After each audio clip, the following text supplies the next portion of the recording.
Hello everyone, আসসালামু আলাইকুম। আমার বোবা ফুল গল্পের নতুন পর্ব নিয়ে তোমাদের মাঝে হাজির হয়েছি। আশা করি তোমাদের ভালো লাগবে। যারা আমার চ্যানেলে এখনও নতুন আছো, প্লিজ চ্যানেলটি সাবস্ক্রাইব করে আমার ছোট্ট পরিবারের সাথে যুক্ত হয়ে যাও। তো চলো গল্প শুরু করি। বর্ণর দেওয়া হসপিটালে মুশফিক সাহেব এবং তার স্ত্রী ছুটে গেলেন হন্তদন্ত। গলা থেকে পায়ের নখ অবধি প্লাস্টেড, মাথা ও মুখের চারপাশও বন্ধ চোখ, মুখশ্রীতে থকথকে ঘা, কাছে ঘেঁষতেই বাজে একটা বিদঘুটে গন্ধ নাকে এসে ঠেকে। দেহটিতে কেবল নড়বড়ে প্রাণটাই জড়িয়ে আছে কোনো রকম। ডক্টরের ভাষ্যমতে বিগত 1 মাস আগে বেওয়ারিশ পুরা দেহটা হসপিটালে কেউ একজন এনে দিয়ে গেছে। উক্ত ব্যক্তির হদিস পাওয়া যায়নি দ্বিতীয়বার। তবে দেহটি তিনি কোথায় পেয়েছেন তার ঠিকানা দিয়েছেন। একটা আধপোড়া পার্স গুছিয়ে দিয়ে আরও বলেছে, দেহটির যে গাড়িতে ছিল তার পাশেই পার্সটি পাওয়া গিয়েছে। এর চেয়ে বেশি তথ্য জানা যায়নি। ব্যক্তিটি দ্বিতীয়বার আসবেন বলে আশ্বস্ত করে পুনরায় আর দেখা দেননি।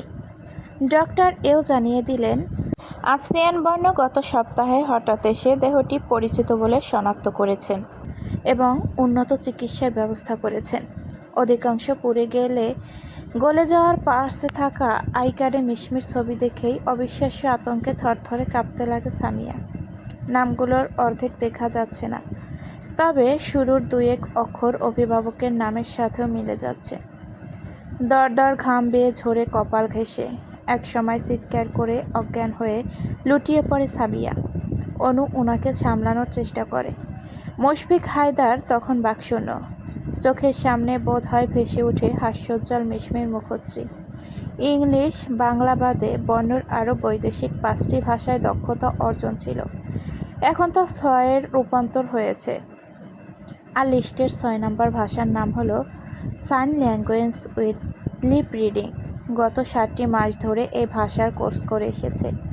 বোবা ফুলের চোখে চোখ রাখতেই যেন তার অনুভূতি শূন্য হৃদয় অনুভূতির সঞ্চার ঘটে। এই আখিদয়ের নিশ্চুপ ভাষা মুহূর্তেই যেন আয়ত্ত করে নিতে পারে।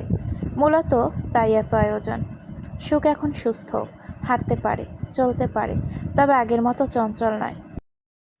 মন বিভাগে আবেগ নিষ্ক্রিয়, শক্তপোক্ত খোলসে আবদ্ধ, হাসে যেন মেপে মেপে, সবসময় গম্ভীর হয়ে বসে থাকে। অতিবাহিত হওয়া মাঝের দিনগুলোতে একটি যুদ্ধ সম্পন্ন করেছে সুখ। এইচএসসি এক্সামে অংশগ্রহণ করেছে। তামিজ সাহেব যদিও মেয়ের অসুস্থতার কথা মাথায় রেখে পরীক্ষায় না বসার পরামর্শ দিয়েছিলেন, তবে সুখ মানল না। হুইল চেয়ারে করেই কেন্দ্রে পৌঁছেছে। এখনও পরীক্ষার ফলাফল প্রকাশ পায়নি। সকাল 8:35। সবুজ গাছপালার বহুগুণ ঊর্ধ্বে নীল আঁচল ঢালানো বিস্তৃত আকাশ। প্রকৃতিতে হালকা পাতলা শীত শীত আবহাওয়া। শ্যামল গার্ডেনে মিঠে মিঠে রৌদ্রতাপ এসে হামলে পড়ে এই সময়। ঘরকুনো স্বভাবের সুখকে টেনে টুনে বেরিয়ে এলো তুফা। মিঠে মিঠে রোদ্দুর গায়ে মাখালে আরাম লাগবে। তুফার হাতে মুড়ি মাখা বাটি, বড় বাটিতে মোটা 6টি চামচ, অর্থাৎ সকলে একটি বাটি থেকেই মিলেমিশে পেটে পড়বে। আরও 2জন সদস্য উপস্থিত আছে এখানে। তাদের একজন ফাহা, সুখের বেস্ট ফ্রেন্ড বলা যায়। অন্যজন নুরার ছোট খালামণির মেয়ে রুস্মিতা। 4 দিন হলো এসেছে। হাত দিয়ে মুখে বাতাস করতে করতে ফাহা বলল হু হাঁ করে, হাই মালিক, কত ঝাল বানিয়েছে কোনো বান্দা, সুখ নাকি? তুফা আর চোখে আনমনে চুপসে থাকা সুখকে পরখ করে অবাক হওয়ার ভান করে বলল, তুমি কিভাবে জানলে Faha? I am impress to you. Just guess করলাম আর কি। বাট ট্রাস্ট মি, সুখ নাড়ি ভুড়িতে গিয়ে অ্যাটাক করা ঝাল দিয়ে এত বাজে মুড়ি মাখা বানায় আন্দাজ করতেও পারিনি। হেই সুখী, বেগুন বেচে লোকসান দেখিয়েছিস মতো মুখ করে আসছিস কেন? মন খারাপ করিস না, আমরা কিছু মনে করিনি। সুখ হতভম্ব, স্তব্ধ প্রায়, বোকার মতো কথোপকথনে লিপ্ত 2জন মানবীকে পিটপিট চোখে দেখে বলল ইশারায় হাত নেড়ে, আমি কখন বানালাম? ওসব ছুঁয়োনি এখনো। রুস্মিতা ডান হাতের সহায়তায় এক ধ্যানে পায়ে নেল পালিশ লাগিয়ে সময় সময় বাঁ হাতে চামচের আঘাতে মুড়ি মাখা মুখে দিচ্ছিল। সুখ ভেতরে ভেতরে নাক কুচকায়। বাঁ হাতে খাওয়া দাওয়া তার মোটেও পছন্দ নয়। দুজনের উদ্দেশ্যকে সফল করে দিতে খাবে না বলে চুপটি করে বসা সুখ মুড়ি মাখা গালে নিল। দাঁতের নিচে পিষ্ট করে ডোক গিলে দুজনের দিকে চাইল সন্দিহান চোখে। ঝাল তো স্বাভাবিকই আছে, স্বাদও ভালো। আরও এক চামচ নিল। তোফা বলল হেসে, দেখেছিস কেমন টেস্টি। খাবি না বলে গো ধরে থাকলে মিস করে যেতিস আজ। সুখ প্রলম্বিত শ্বাস ছাড়ে। মনে মনে আনন্দিত হলো কি না কি কে জানে। সকলে তাকে সন্তুষ্ট করতে যেন উঠে পড়ে লেগেছে। নুরা বাচ্চাটা তো কোলে বসে মুখ ঘুরিয়ে ফিরিয়ে এক নাগারে বলতে থাকে, হাসো তো সুখ, আমি গুনে রেখেছি তুমি অনেকদিন হাসো না। You know what dimple queen হাসলে তোমার কত প্রীতি দেখায়। না হেসে তখন গম্ভীর থাকা যায় না কা সুখের। বাড়ির প্রতিটি সদস্যই তাকে সবসময় হাসি খুশি রাখার চেষ্টায় নিয়োজিত। এমনকি হানিফা বেগমও বাদ পড়েন না। সুখে কাছে ডেকে খুব আদর করে বলেন, নাতনি এদিকে আয়, চুলগুলো তো শুকাইয়া বাঁশ পাতার মতো হয়ে গেছে, আমি তেল দিয়ে কাপা কাপা হাতে আশ্রয় দেই। সুখের ঝরঝরে চুল এখন পিঠ ঝুড়ে বেড়ায়, কিন্তু আগের মতো এখনও দৈর্ঘ্য হয়নি। জিম করে ফিরছে বর্ণ, গায়ে হাতা কাটা শুভ্র গেঞ্জি, ঘামে ভিজে জবজবে। তোয়ালে ঘাড় মুছতে মুছতে পুলের সামনে এসে গার্ডেনে চোখ পড়তেই নজর স্থির। ফুলকে দেখা যাচ্ছে। বর্ণ আজকাল ভাবে ফুল নামটা খুব শীঘ্রই চেঞ্জ করতে হবে। মেয়েটা এখন ফুলের মতো কোমল নেই, তবে স্নিগ্ধ। সদ্য ফোটা পুষ্পের মতো অদলখানি কোমল, কিন্তু চরিত্রটা ফুলের সাথে যাচ্ছে না। বর্ণর চেয়ে এক কাঠি উপরে গিয়ে তার চেয়েও নিষ্ঠুর রানী হচ্ছে দিনকে দিন। বাড়ির প্রত্যেকের সাথে তার ভীষণ ভাব, অথচ বর্ণকে দেখা মাত্রই ভয়ার্ত মুখে কার আঁচলে আশ্রয় নেবে কুলকিনারা পায় না। ছলনাময়ী, অসভ্য। কি হচ্ছে এখানে? রশ্মিতার আবার বর্ণর ডাই হার্ট ফ্যান। মেয়েটা চকচকে চোখে জবাব করে, সুখ মুড়ি মাখা বানিয়েছে আর আমরা এনজয় করছি। তুমি এসো ভাইয়া, টেস্ট করে দেখো।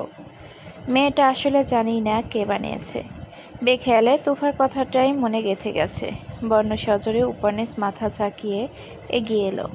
সুখ বানিয়েছে যখন টেস্ট তো করতেই হয়। সুখের পাশের খালি চেয়ারে বেহায়ার মতো ধপ করে বসলো বর্ণ। পারফিউমের কড়া ঘ্রাণ মোমো করছে। রশ্মিতা গালে হাত দিয়ে চেয়ে রয়। ভাইয়াটা কত হ্যান্ডসাম, এমন একটা জীবনসঙ্গী পেলে লাইফ পরিপূর্ণ। তবে ভাইয়ের কাছে গিয়ে এসব বলার কলিজা নেই। বছরখানেক আগে যেই দাঁত নড়বড়ে হয়ে যাওয়া থাপ্পড়টা খেয়েছিল, এখনও রোজ মনে পড়ে দুবার করে। বর্ণ মনে করে মুড়ি মাখা, ফুচকা, আইসক্রিম, চকলেট এসব মেয়েদের সম্পদ। এসব কখনো সে মুখে তুলবে কিনা সন্দেহ। আজ মুখে দিল। বাটিতে এক্সট্রা চামচ থাকার পরেও সুখের হাতের চামচখানা নির্বিকার ভঙ্গিতে কেড়ে নিয়ে একবার মুখে দিয়েই চোখ কুঁচকে নিল। এটা কোনো খাবার হইল? না লবণের ঠিক আছে, না মরিচ, না আছে সরিষার ঘ্রাণ, না আছে। সুখকে খেপানোর উদ্দেশ্যে বিরক্তি ঝেড়ে যাচ্ছে তাই বলে গেল বর্ণ। এদিকে তুফা বেচারির মনক্ষুণ্ণে চোখ চিনচিন করে ওঠে। ইউটিউব দেখে ঘণ্টাখানেক সময় ব্যয় করে মুড়ি মাখা বানানোর এমন জঘন্য রিভিউ। ভাইয়া কি? বড্ড বিরক্ত দেখালো বর্ণকে। তুফা নিচু গলায় বলল চোখ নামিয়ে, এটা আমি বানিয়েছি, এই প্রথম। ভুরু গুটিয়ে বর্ণ ফট করে চোখ তুলল। আর চোখে সুখকে দেখে বুঝল মেয়েটা দাঁত চেপে শক্ত চোখে তার দিকেই চেয়ে। অথচ মিরাক্কেল ঘটবে তখন, যখন বর্ণ সরাসরি তার চোখে চোখ রাখবে। আর অমনি মেয়েটার মনে দুনিয়ার সংখ্যা জেগে বসবে এবং আঁতকে উঠে নিজেকে গুটিয়ে নেবে। ধরতে হবে আজ শক্তপোক্ত হাতে। ওহ! ঠোঁট গোল করে শ্বাস ফেলে পুনরায় সুখের হাতে জোরপূর্বক চামচ ঠেসে দিল। সুখ হাত স্থির করে রেখেছে, নিতে চাইছিল না। বর্ণর ছোট্ট দীর্ঘশ্বাসের শব্দ শুনে নুরার মতো তুফাও বলতে ইচ্ছে হলো, শুধু ওহ কেন? এত মজাদার হওয়ার পরও এমন বাজে রিভিউ। আমার জিনিস এখনই আমার ফেরত দাও। বর্ণ চলে গেল ঠিকই, তবে বোনেদের মনে উল্লাস গেঁথে দিল একরাশ। আজ সকলকে এক জায়গায় ঘুরতে নিয়ে যাবে বলেছে সে। সুখ যাবে না বললেও রশ্মিতা কিংবা তুফা মানবে না। কারণ বর্ণ বলে দিয়েছে, ভাই বোনের মধ্যে কেউ যদি বাদ পড়ে যায় তবে ঘুরতে যাওয়া ক্যান্সেল। এমন অফার ক্যান্সেল করতে দেয়া যায়? বাড়ি থেকে চেঁচামেচি ভেসে আসছে। বেশিরভাগ আওয়াজ রাজবীরের। রাজবীর হলো রশ্মিতার ছোট ভাই। অব্রর পিঠাপিঠি। মেয়েরা সব ছুটে গেল দ্রুত কদমে। নোরা দুহাতে বীরের মাথার চুল খামচে ধরে কাপড় কাচার মতো ঝাঁকিয়ে জ্বলছে। দাঁতে দাঁত চেপে কি যেন বলছে। বীরটের মেকি ব্যথাতুর মুখশ্রী খালামণিকে ডাকছে। আইজা রান্নাঘর থেকে ছুটে এলেন। নোরা, ছাড়ো ওকে। কি করছো? ব্যথা পাচ্ছে ভাইয়া। আদর করছি না আমি। ফোনে চোখ রেখে অব্র পড়ল। কারো কথা কানে তুলিস না পাটনি। এভাবে ওর চুলে ঝুলে থাক। মায়ের ধমকে অব্র চুপ হয়ে গেলেও নোরা বীরের চুল ঝাঁকতেই আছে, কিন্তু বীর ছাড়া পাওয়ার কোনো চেষ্টাই করছে না। আইজা দ্রুত এগিয়ে গেলেন। নোরা, ছাড়তে বলেছি আমি। মার খাওনি এখনো? আজ ওর চুল সব ছিঁড়ে কাকের বাসা বানাবো। কি অপরাধ ওর? রশ্মিতা জানতে চাইল। নূর উত্তর দেয় ক্ষিপ্র মেজাজে। ও আমার চোখে চোখ রেখে বলেছে আমি নাকি দেখতে বনবিড়ালিনীর মতো, যখন তখন মানুষ খামচে দেয়। খোলা পৃথিবীতে ছেড়ে দেওয়া মানুষের মধ্যে বিপজ্জনক, তাই চিড়িয়াখানায় রেখে আসা উচিত। একযোগে হু হু হাসির কয়েকটি সম্বোধিত স্বর কণ্ঠকৌঠরে পৌঁছাতেই হাত স্থির হলো তার। চোখ ঘুরিয়ে দেখলো সকলেই হাসছে, কেউ শব্দ করে, কেউ ঠোঁট টিপে। মনে হলো সবাই তাকে হেয় করে অপমানিত করেছে। দুঃখে অপমানে জর্জরিত হয়ে সইতে না পেরে আচমকা ভ্যা ভ্যা কেঁদে উঠে সোফা থেকে ঝটপট ফ্লোরে নেমে হাত পা ছুঁড়ে কান্না লাগিয়ে দিল মেয়েটা। কেউ ভালোবাসে না আমায়। পরবর্তীতে কারো সান্ত্বনা গ্রহণযোগ্য পেল না নূরার কাছে। হচ্ছে কি এখানে? নূর ফ্লোরে বসে কাঁদছে কেন? আইজাকে বলল কেউ। হাতের উল্টো পিঠে নূরা চোখ মুছে সেদিকে চেয়ে ঠোঁট উল্টে পুনরায় কেঁদে উঠল। বর্ণ, ও আমার চুল টেনে মেরেছে, আর বাকি সবাই মজা লোপেছে। ড্রাইভিং সিটে বসা বর্ণ, ব্যাকে কোনো সিট অবশিষ্ট নেই। নূরা, তুফা, ফাহার, রশ্মিত একসাথে। রাজবীর, অভ্র একদম শেষের সারিতে। তাদের সাথে মাহের যোগ দেয় আরেকটু পর।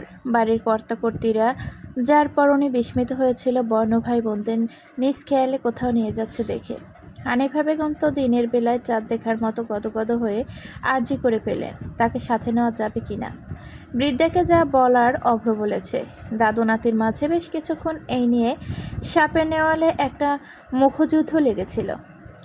থেমেছে বর্ণর কঠোর গলার বদৌলতে। ফ্রন্ট ব্যতীত সুখ বসার আর জায়গা পেল না। গেলে বর্ণর পাশে বসেই যেতে হবে। এতেও নির্ঘাত আসফিয়ান বর্ণর ষড়যন্ত্র রয়েছে। খানিক আগে তুফা আর অব্রকে কিছু একটা বলতেই দলবল নিয়ে সিট দখল করে নিয়েছে সুখকে রেখেই। সে চাইছিল তুফা কিংবা মাহিরকে সামনে বসাতে, কিন্তু তারা নাকচ করে দেয়। এরপর সুখ উল্টো বাড়ি মুখে কদম রাখে। তবে হলো না তুফার কথায়। তুই না গেলে আমরাও যাচ্ছি না। তবে আর কেউ যাবে না মানে আমায় ইনসাল্ট করা? এর শাস্তি কতটা ভয়াবহ হতে পারে সকলেই জানিস নিশ্চয়। বর্ণর নির্লিপ্ত স্বর। অগাত্যা সুখ ফ্রন্ট সিটেই বসল চুপচাপ। রুবাইয়াত মেয়েকে ছাড়তে চাইছিলেন না। ভদ্র মহিলাকেও বর্ণ কি মন্ত্র পড়িয়ে যেন রাজি করে নিল শেষমেশ। তামিজ সাহেব মাইক্রো এর পেছনে আতিফ এবং আসলামকে পাঠালেন। বর্ণ দ্বিমত পোষণ করল না, হাসল কেবল রহস্যময়। জেলা শহর ছাড়িয়ে অনেক দূরে প্রায় 1.5 ঘন্টা জার্নির পর অবশেষে কাঙ্ক্ষিত জায়গায় গাড়ি পৌঁছালো। সারা পথ জানালার বাইরে নজর স্থির রেখেছে সুখ। ঘাড় বাঁকিয়ে তো দূর, আর চোখে অবধি ডানে তাকায়নি। এটা অবশ্য বর্ণর মানে এবং মনে দুটোই প্রশংসনীয় রকমের লাগলেও দাঁত চেপে সহ্য করে নিল। কিছুদিনের ব্যবধানে বর্ণ ভাইয়ের প্রতি সকল মুগ্ধতা শেষ। মানবতার খাতিরেও চাওয়ার প্রয়োজনবোধ মনে করেনি ছলনাময়ীটা। গাড়ি থেকে নামতে গেলে অন্যায় টান পড়লে সুখের। নিষ্প্রাণ চোখে পিছু ঘুরল, দেখল বর্ণর গাড়িতে আটকে আছে কোনা। চোখ তুলে চায় সুখ। বর্ণর ধ্যান এদিকে নেই তখন। ঠোঁটের ডান হাতের তর্জনী হেসে দৃষ্টি নিবদ্ধ রেখেছে বিপরীতে। ওড়না টেনে ছাড়ানোর চেষ্টা করল একবার, আসে না। এমনভাবে ঘড়িতে আটকে আছে যেন খুব নিপুণ হাতে ব্যবস্থা করা হয়েছে যাতে সহজেই না ছুটে যায়। বর্ণ বেখেয়ালে তাকানোর মতো ফিরল হঠাৎ করে। সুখকে ভুরু কুঁচকে বিরক্তি মিশিয়ে চেয়ে থাকতে দেখে নিজের হাত দেখল, ঠোঁট গোল করল বিস্ময় নিয়ে। অতঃপর হাতখানা নিঃশব্দে এগিয়ে দেয়, নিজেই ছাড়িয়ে নেয়। গাড়ি থেকে নেমে অন্যরা সুখের অপেক্ষায়।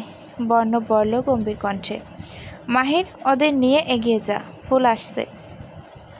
জবাবদিহিতা চাওয়ার সাধ্য নেই কারো। তারা ধীর পায়ে চলল সামনে। যত এগিয়ে যাচ্ছে ততই অবাক হচ্ছিল প্রত্যেকে। প্রকাণ্ড এই স্থানে মেলার আয়োজন হয়েছে বোধহয়। মানুষের ঢল নেমেছে।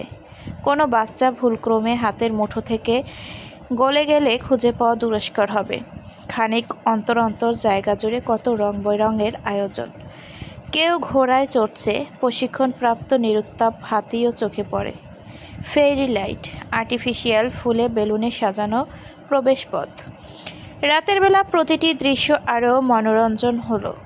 আরও এক চমকপ্রদ দৃশ্য হলো। পায়ের নিচে চরচরে বালির মোটা স্তর। প্রতিটি কদমে মনে হয় সমুদ্র তীর। আশ্চর্য! অন্য ঘরের উপরিভাগের নিজ দেশের এপাশ থেকে গলে ওপার, এরপর আরও প্যাচ। বুঝতে বাকি নেই মানুষটি ইচ্ছে করেই এমনটা করেছে। সুখের চোখ মুখের কুঁচকানো ভাব গভীর হচ্ছে। তিতি বিরক্ত মুখে মাথা তোল।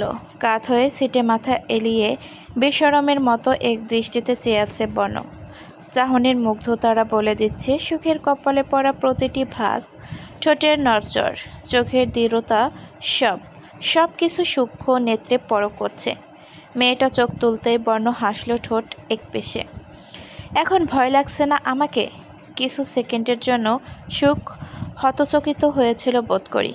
এরপর জবাব না দিয়ে মুখটা গম্ভীর করে ডোরের হাতলে হাত দিল। ওড়না ছাড়িয়ে নিয়েছে, তবে ডোর খুলতে ব্যর্থ হয়। পুনরায় হাতের কবজিতে টান লাগায়। বর্ণ সন্তর্পণে সুখের হাতের কবজিতে ওড়না পেঁচিয়ে অপর হাতটাও জোর করে বেঁধে নিল সুখ প্রতিক্রিয়া দেখানোর আগে। সবার সাথেই তুই স্বাভাবিক, অথচ আমাকে দেখলেই ভয়ে সিটিয়ে যাস। ওয়াও, আমাকে এড়িয়ে যেতে ইচ্ছে করেই চলছো। What's your problem? এখন আর ভালোবাসিস না? রাগাত চেহারায় হাতের বাঁধন ছাড়াতে সুখ ছটফটায়। জোর হাত বাঁধার অবশিষ্ট ওড়না বর্ণর হাতের মুঠোয়। হ্যাঁচকা টান দিতেই দুজন দুজনের মুখোমুখি হলো। বর্ণ পুনরায় বলে, কি জানতে চাইছিলি? কথা কানে যায়নি? জবাব দে। সুখ বিনিময়ে হাত ছাড়াতে বৃথা চেষ্টা নিয়োজিত, তবে কঠোর দৃষ্টি বর্ণর চোখের দিকে। ঠোঁটে বলো, আমি বুঝে নেব। তাও কিছু বলল না সুখ। বর্ণ আরও কিছুটা কাছে টেনে নিয়ে এলো তাকে। এবারে ঠোঁট নেড়ে কিছু বলল বোধহয়। বর্ণ নির্বাক দৃষ্টি মেলে অল্পক্ষণ চেয়ে জানতে চাইল, ইউ হেট মি?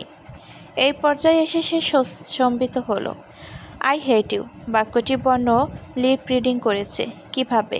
আজ অবধি স্বয়ং আম্মু আব্বুর মধ্যেও কেউ যা পারেনি তা বর্ণ বুঝল তার মনোভাব। জবাব দিল না। চোখে চোখ রেখে বলল, কিন্তু তোর চোখ বলছে অন্য কথা। ওটা কৃতজ্ঞতা। আরও কিছু আছে, বাকিটা কেবল সহানুভূতি। শব্দ দুটোর ব্যবহারে সুখের ঠোঁট নেড়ে উঠতেই বর্ণ চোখ সরিয়ে হাসল অদ্ভুত ভঙ্গিমায়। পুনরায় চট করে সুখের দিকে চেয়ে বলল, সহানুভূতি? আমার জন্য? এটা তো সবলরা দুর্বলদের জন্য দেখায়। কোনো অংশে তুই কি আমাকে দুর্বলদের তালিকায় ফেলেছিস বোবাফল? সুখ কিচ্ছু বলে না, হাত মোচড়ানো শুরু করে ফেল। বাঁধন ছেড়ে দেওয়ার আগে বর্ণ আরও একবার তাকে নিকটে নিয়ে এলো হেঁচকা টানে। বলল শীতল স্বরে, তাহলে মেনে নিয়েছিস? এতদিন ইচ্ছে করেই আমাকে ইগনোর করা হয়েছে? বর্ণর অধর জোড়া তখন সুখের গাল সই। ঠিক তখনই বিস্ফোরণময় একটা কণ্ঠ ভেসে আসে। বর্ণ, তুমি সুখকে কিসি দিচ্ছিলে? উভয়ই হুটহাট পিছু ঘাড় বাঁকালো। ব্যাক সিট থেকে ফ্রন্ট সিটের মাঝের অংশে মুখ উকি দিয়ে নুরা গালে হাত ঠেসে ভাবুক হয়ে দাঁড়িয়ে। মেলায় যে যার মতো, অথচ দলবদ্ধ হয়ে ঘুরে ফিরল বেশ আনন্দ সমেত। অনেক কিছু কিনেছেও। সকলের আড়ালে তুফাকে একজোড়া পায়েল কিনে দিয়েছে মাহের। তুফা নিজেও জানে না তা। রশ্মিতা খুশিতে গদগদ। কি কিনেছে বেহিসাবি। বর্ণ ওসবে পা রাখবে না বলে প্রথমে গাড়ি থেকে নামেইনি। পরক্ষণে নুরা আর সুখকে সাথে করে ভেতরে প্রবেশ করে। বাকিরা সে সময় কোথায় কোথায় ছিল কে জানে। নুরা এক গাধা জিনিস নিল পছন্দসই। সুখ নেয়নি কিছুই। ফেরার সময় সুখ আগে ভাগেই ব্যাক সিটে বসেছে, কারো কথা কানে তোলেনি। মাহির ড্রাইভ করেছে তখন। বর্ণ ফ্রন্ট সিটে। ড্রয়িং রুম পার করে রুমের উদ্দেশ্যে পা চালানোর ফাঁকে ঘাড় বাঁকিয়ে যায় বর্ণ। সুখের সামনে বসে ভিডিও কলে কথা বলছে নুরা। ওপাশের জনকে বর্ণ ভালো মতোই চেনে, ডক্টর মেহরাব। মেলায় কি করেছে, কোন রেস্টুরেন্টে লাঞ্চ করেছে, কি কিনেছে, সব পই করে হিসেব দিচ্ছে মেহরাবকে নুরা। আবার দুঃখ প্রকাশ করছে। জানো বাড্ডি, আমি আরও কিছুক্ষণ ওখানে কাটাতে চেয়েছিলাম, কিন্তু বর্ণ দেয়নি। শুকো নাছোড়বান্দা, ফিরে যাব কখন? চলে যাব। আমি বলতে বলতে, তোমার সুখ পাখির ফিলিংস কেমন? আজ খুব এনজয় করেছে নিশ্চয়? মেহরাব জানতে চায় মুচকি হেসে। ক্যামেরায় অল্প একটু সুখের হাস্যহীন মুখশ্রী চোখে পড়ে, সেদিকেই তার দৃষ্টি। বর্ণ আর দাঁড়ায়নি, দাঁতে দাঁত নিষ্পেষিত করে গটগট পায়ে হেঁটে প্রস্থান করে। এই ডক্টরের প্রতি কোনো কারণে সে বিশেষ কৃতজ্ঞ নয়তো। রাত 12টা ঘটিকায় ইভেন্ট থেকে ফিরছিল বর্ণ। বাইকে আছে, সাথে শ্যাম, কানে ব্লুটুথ উভয়ের। হঠাৎ কাছাকাছি দূরত্বে একাধিকের সাথে কন্ট্যাক্টে আছে। হঠাৎই থামল বর্ণ, চতুর ক্ষুরদার চাউনিতে আর চোখে আশেপাশে পর্যবেক্ষণ করে ইচ্ছে করে চেনা পরিচিত জনমানবহীন রাস্তা ধরল। চলতে চলতে আকস্মাৎ থেমে যেতে হয় তাদের বাধ্যতামূলক। দুজনেই আলাদা আলাদা বাইকে। আরও 4টি বাইক সামনে থেকে পথ রোধ করে চতুর্দিকে তাদের ঘিরে ধরে। মোট 12 জন বাইকার। ঝটপট একজন এগিয়ে এলো, পিস্তল তাক করে বর্ণর মুখোমুখি। অনর গলায় কিছু বাক্যগুচ্ছ আওড়ায়। রকস্টার, কই মাছের যান?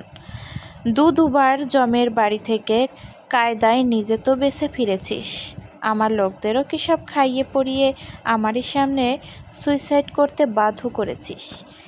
এত পাওয়ারফুল তুই, সামান্য সঙ্গীত শিল্পী হয়ে? শুনলাম তোর সোহাগী বোবা বোনটাও সুস্থ হয়ে বাড়ি ফিরেছে। স্যাহ, কোথায় ভাবলাম ওই নির্জন জায়গাতে গলে পচে মরবে, তখন বুঝতি কলিজায় হাত দিলে কেমন লাগে।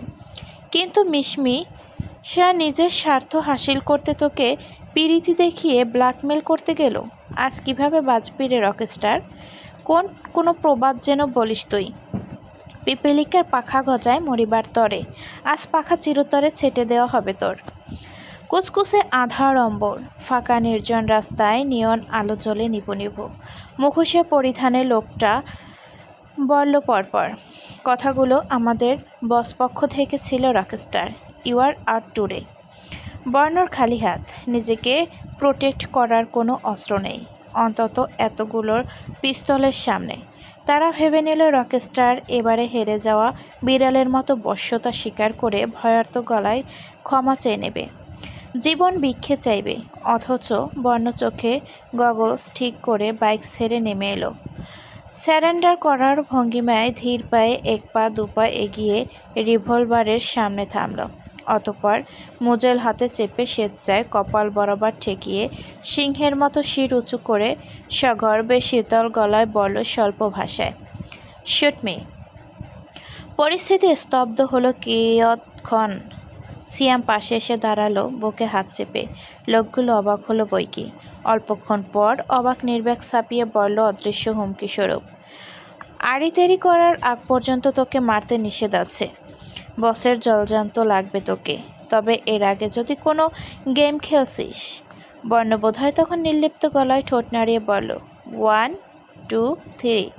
মুহূর্তে 12 থেকে 17 জন বাহু বরাবর নির্ভুল নিশানায় অধর থেকে ট্রেসার ছেড়ে 4 থেকে 8 ইঞ্চি লম্বার 2টি করে 14টি ডার্টস বেরিয়ে আসে বুলেটের মতো।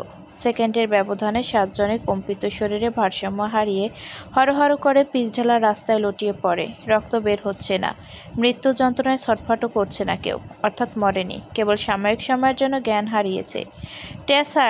ট্রেসার এমন একটি ডিভাইস যা প্রজেক্টাইল শ্যুট করে, যেটা শরীরে বিদ্ধ হয়ে বৈদ্যুতিক শক দেয়, যার ফলে মানুষ অজ্ঞান হয়ে যায়। যেই 7 জন লুটিয়ে পড়েছে তাদের হাতে ছিল পিস্তল, বাকিদের হাতে ধারালো চাকু। বর্ণর দিকে পিস্তল তাক করে রাখা লোকটা বিস্ময়ে সম্বিত হলো, হাত গুটিয়ে নিল মনের অজান্তেই। ফ্যালফ্যাল চোখে গ্যাংয়ের অধিকাংশ লুটিয়ে পড়া দেহগুলোর দিকে তাকায়। তাদের ধারণা ওরা মৃত্যুবরণ করে নিয়েছে। ততক্ষণে রাস্তার সামনে পিছে দুপাশ থেকেই মিষ্টির লোভে মাটিতে পড়ে থাকা চিনিতে পিঁপড়া হামলে পড়ার ন্যায় অগণিত বাইক ছুটে এসে বৃত্তাকার রূপ ধারণ করে। আনুমানিক বাইকার 50-এর কাছাকাছি হবে। তাদের ফাঁক গলে একটা বিড়ালও গলতে পারবে না, কিসে না সন্দেহ। অনুগত্যা করার মতো প্রতিটি বাইকারের মুখ ফুটে বেরিয়ে আসে, সেফ। বর্ণ গা ঝেড়ে নিঃশব্দে বাঁকা হেসে লুটিয়ে পড়ে দেহদের দিকে তাকিয়ে বলল, মরেনি, ব্যাস অজ্ঞান হয়েছে। কি হলো শুটকার? পিস্তল হাতে থাকা লোকটা পুনরায় বর্ণর কপালে পিস্তল ঠেকায়। হতবুদ্ধির মতো থমথমে মুখে ক্ষিপ্র অথচ অস্থির হয়ে চাপা উত্তেজনায় ঢেলে বলল, তোকে সশরীরে নিতে না পারলে শ্যুট করতে অর্ডার আছে রকস্টার। জীবন বাজি রেখে এই কাজে নেমেছি। আজ তোকে উপরে পাঠিয়েই মারব। বাহু বেদ করে গুলি বেরিয়ে গেছে বর্ণর। হালকা পোষ লেগেছে, ফলস্বরূপ গলগলিয়ে রক্ত ছুটতে কতক্ষণ থেকে। রিভলভার তাক করা লোকটা এখন গ্যাংয়ের 2 লোকের হাতে বন্দী। সজ্ঞানে যারা ছিল খানিক আগে তারাও ঢলে পড়েছে রাস্তার কোলে। টেনে হিঁচড়ে কোথাও একটা নিয়ে যাওয়া হচ্ছে তাদের। সিয়ামের কপালে কালো রঙের একটা পট্টি বাঁধা থাকে সবসময়, অকারণেই। সেটা খুলে বর্ণের বাহুতে বেঁধে দিল। রক্তক্ষরণ খানিকটা রোধ করা গেছে তাতে, তবু ছুঁয়ে ছুঁয়ে পড়ছে টকটকে লালচে খয়েরি তরল। সাদাটে জ্যাকেট, তা স্পষ্ট দেখা যায়। এই যে বর্ণের বাহু কেটে রক্ত বেরোচ্ছে, নিশ্চয়ই ক্ষততে চিনচিনে অথবা ধারালো ব্যথা অনুভূত হওয়ার কথা, অথচ পুরুষটি নির্বিকার। তবে ক্ষণে ক্ষণে চোখ কুঁচকে চবাচক শব্দ উচ্চারণ করছে ক্ষতস্থানে হাত ঢলে।